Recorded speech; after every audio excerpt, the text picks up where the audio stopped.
दोस्तों, सुसाइड आजकल के कुछ यंग लोगों के हिसाब से सुसाइड एक इकलौता ऐसा रास्ता है जिससे सारे प्रॉब्लम से छुटकारा पाया जा सकता है। अब जिन्होंने भी सुसाइड किया है, मैं उनके डिसीजन को जस्टिफाई बिल्कुल नहीं करूंगा, बट कुछ बच्चे सुसाइड ऐसे करते हैं जैसे जिंदगी बड़ी मामूली चीज है उनके लिए, just because of some marks. कुछ दिन पहले एक मेडिकल स्टूडेंट ने सुसाइड कर लिया था और न जाने ऐसे कितने स्टूडेंट्स ने सुसाइड कर लिया है just because of some mental stress. दोस्तों, सुशांत सिंह राजपूत के सुसाइड केस के बाद किसी स्कूली बच्चे ने इसलिए सुसाइड कर लिया क्योंकि उसके हिसाब से अगर सुशांत कर सकता है तो मैं क्यों नहीं। सुशांत की डेथ सुसाइड थी या कोई साजिश, इस पे मैं बहस नहीं करूंगा, बट जिस हिसाब से सुशांत ने अपनी जिंदगी जिया है, ना ही मुझे और ना ही आप लोगों को इस बात पर यकीन होगा कि सुशांत ने सुसाइड किया था।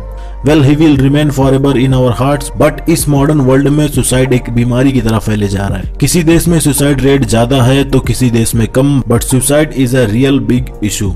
कुछ दिन पहले जब सुशांत की डेथ हुई, उसके बाद लोगों के दिमाग का ढक्कन खुला और लोग एक दूसरे को मैसेज करने लगे कि share your problem with us, we would like to see you on your wedding then on your funeral and blah blah blah. ऐसे बहुत सारे मैसेजेस वायरल होने लगे। अब सुसाइड करने के लिए रीजन बहुत हो सकते हैं, वो सब की बात नहीं करूंगा, बट इनफैक्ट ये बात करूंगा कि क्या हो अगर आपको सुसाइडल थॉट्स आ रहे हो और आप अपनी प्रॉब्लम किसी से शेयर करो और सामने वाला बंदा आपकी सुसाइड की सोच को खत्म करने के बजाय आपको ही खत्म कर दे।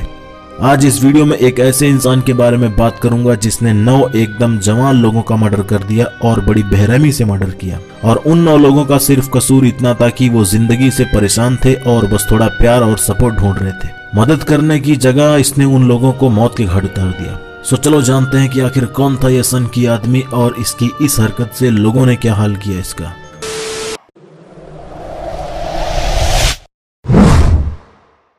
दोस्तों, ये केस जापान का है। इस बंदे का नाम है टाकाहिरो शिराइशी। इसको ट्विटर किलर के नाम से जाना जाता था। 2017 में इसको इसके घर से अरेस्ट किया गया था क्योंकि इसके घर से पुलिस को कई लोगों के बॉडी पार्ट्स मिले थे। 30 साल का ये इंसान पुलिस की कस्टडी में होने के बाद इसने कबूल किया कि इसने उन मासूम लोगों को मारा था और जितने भी मर्डर इसने किए थे उसमें से ऑलमोस्ट सब की सब लड़की थी और इन लड़कियों को ये बंदा सोशल मीडिया के प्लेटफॉर्म से फंसाता था। और इस हादसे के बाद पूरे सोशल मीडिया पर सुसाइड एक ऐसा टॉपिक था जिसपे काफी ज्यादा बहस छिड़ गई।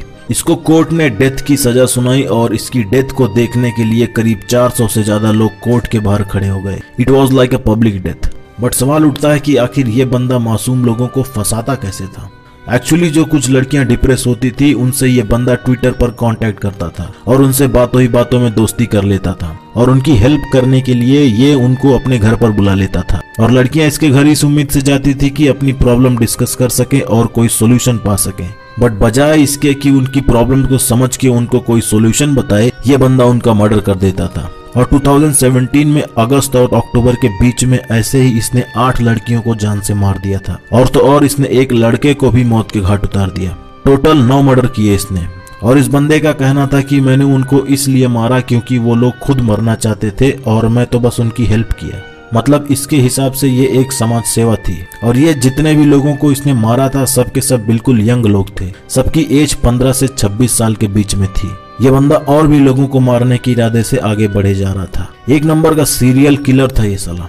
बट समहाउ पुलिस ने इसको पकड़ लिया। अब सवाल उठता है कि ये साइलेंट किलर आखिर पकड़ा कैसे गया। वेल, दरअसल हुआ ये कि इसने जितने भी लोगों को मारा था उसमें से एक 23 साल की लड़की थी और उस लड़की के फैमिली वालों ने अपनी बेटी की मिसिंग कंप्लेंट फाइल की थी। बट पुलिस को कोई क्लू नहीं मिल पा रहा था कि आखिर लड़की गई तो गई कहाँ। बट मिसिंग गर्ल के भाई ने जब अपनी बहन के ट्विटर अकाउंट को एक्सेस किया तब वो शॉक हो गया क्योंकि मिसिंग गर्ल और इस सीरियल किलर के बीच में काफी चैट हुई थी जिसमें मरने वाली लड़की ने सब कुछ अपने डिप्रेशन की कहानी इसको बताई थी और इसने उसकी हेल्प करने के लिए उसको अपने घर पर बुलाया और उसके बाद तब से वो लड़की मिसिंग हो गई और ये सब चैट लड़की के भाई ने पुलिस को दिखा दिया। एंड देन जब पुलिस ने इसके घर पर छापा मारा तब सब दूध का दूध और पानी का पानी हो गया। इसने जितने भी लोगों को मारा था सबके स्केलेटन्स इसने अपने कूलर और टूल बॉक्सेस में भर कर रखे थे एंड उस 23 साल की मिसिंग लड़की की भी बॉडी इसी के घर से बरामद हुई।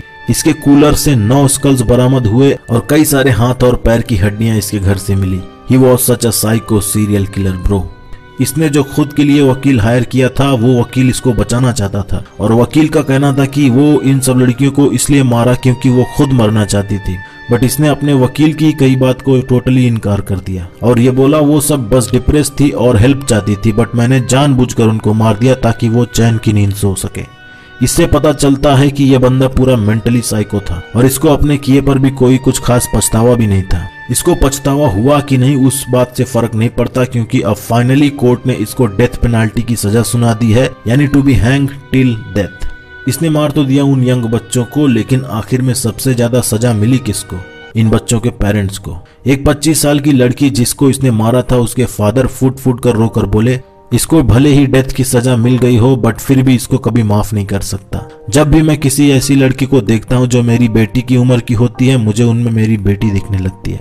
और ऐसे ही कई सारे पेरेंट्स लोगों ने अपना दुख जाहिर किया। एक 17 साल की बच्ची को इसने मारा था। उसके पेरेंट्स का कहना था कि मेरे अंदर गुस्से और बदले की भावना भरी पड़ी है बट मैं कुछ कर नहीं सकता, क्योंकि इसने हमारी जिंदगी छीन ली हमसे और इस दर्द से हम कभी उबर नहीं सकते। और ऐसे ही स्टेटमेंट्स थे उन पेरेंट्स के जिनकी बेटियों को इसने मारा था। बेशक इन फैमिलीज का दुख कोई समझ नहीं सकता, क्योंकि इन लोगों ने अपने एकदम यंग बच्चों को खो दिया सिर्फ इस एक सन की इंसान की वजह से। और सबसे फ्रस्ट्रेटिंग चीज यह है कि इसको अपनी इस करतूत पर जरा भी अफसोस नहीं है। सोशल मीडिया एक ऐसा प्लेटफॉर्म है जो कि लोगों के लिए एक रोजगार का भी माध्यम है और एंटरटेनमेंट का भी। बट ऐसे कुछ साइको मेंटालिटी के किलर लोग होते हैं जो सोशल मीडिया का उपयोग गलत तरीके से करते हैं। जो आया है वो जाएगा, ये एक परम सत्य है, पर किसी की मौत इस तरह से हो ये बिल्कुल एक्सेप्टेबल नहीं है। और आप लोगों से भी एक गुजारिश है कि अगर किसी भी तरह का प्रॉब्लम क्यों ना हो आपकी जिंदगी में, तो किसी अनजान आदमी से शेयर करने के बजाय अपने पेरेंट्स से शेयर करो। एंड जिंदगी में ऑलमोस्ट हर इंसान के अंदर सुसाइड के थॉट्स कभी ना कभी आते हैं, बट याद रखना बड़े से बड़ा तूफान बस कुछ देर तक ही होता है।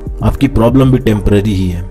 जल्दबाजी में उठाया हुआ कदम अक्सर गलत ही होता है। किसी महान पुरुष ने कहा था, जो इंसान अपने सुख और दुख को एक समान देखता है वही होता है असल दिव्य आदमी। सो एटलीस्ट जिंदगी से लड़कर मरो, लेकिन इस तरह से सुसाइड करने के लिए किसी और को अप्रोच मत करो। तुम्हारी प्रॉब्लम कोई और नहीं सॉल्व कर सकता, बल्कि लाइफ और तुम मिलके सॉल्व कर सकते हो। सो दोस्तों इस वीडियो में बस इतना ही। मिलता हूँ नेक्स्ट वीडियो में नेक्स्ट टॉपिक के साथ। तब तक के लिए टेक केयर, बाय बाय।